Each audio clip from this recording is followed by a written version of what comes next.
విద్యా వినయ సంపన్నే బ్రాహ్మణే గవి హస్తిని శుని చైవ స్వపాకే చ పండిత సమదర్శన. అక్కడ కూడా పండితం అనే పదం వస్తుంది. విద్యా వినయ సంపన్నే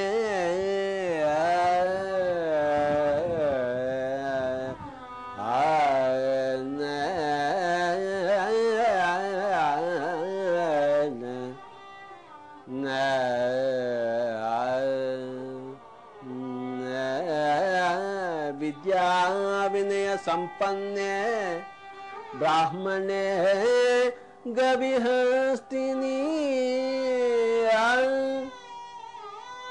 విద్యా వినయ సంపన్నే బ్రాహ్మణే గవిహస్తిని శూని చైవ స్వపాకే చ పండిత సమదర్శన.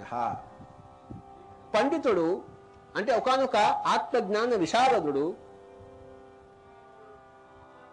అందరినీ సమంగా చూస్తాడు.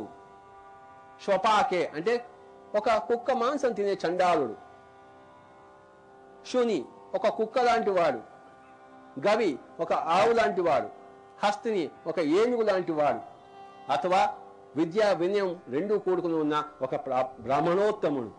విద్యా వినయ సంపన్నే బ్రాహ్మణే గవి హస్తిని శుని చైవ స్వపాకే చ పండిత సమదర్శన. అందరినీ సమంగా చూస్తాడు. ఎవరిని పోరా అనడు.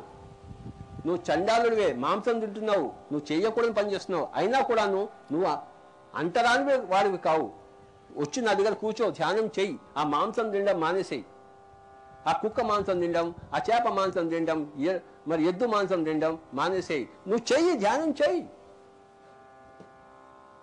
ఓ బ్రాహ్మణోత్తముడా, నీకు విద్య ఉంది, వినయం ఉంది, అన్నీ ఉన్నాయి, కానీ మళ్ళీ ధ్యానం చెయ్యి.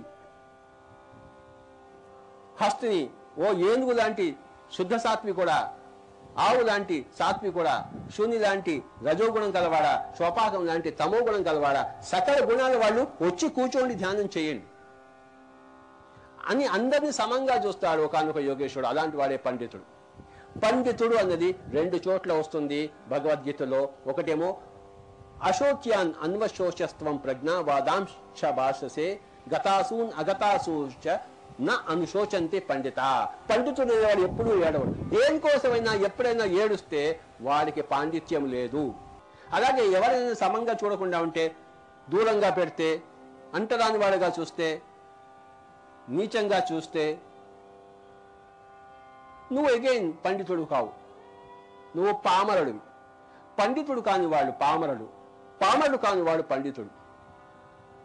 అందరినీ సమదృష్టితో చూడని వాడు పామరుడు, దేనికన్నా ఏడ్చేవాడు పామరుడు, దేనికి ఏడవని వాడు పండితుడు, అందరినీ సమంగా చూసేవాడు పండితుడు.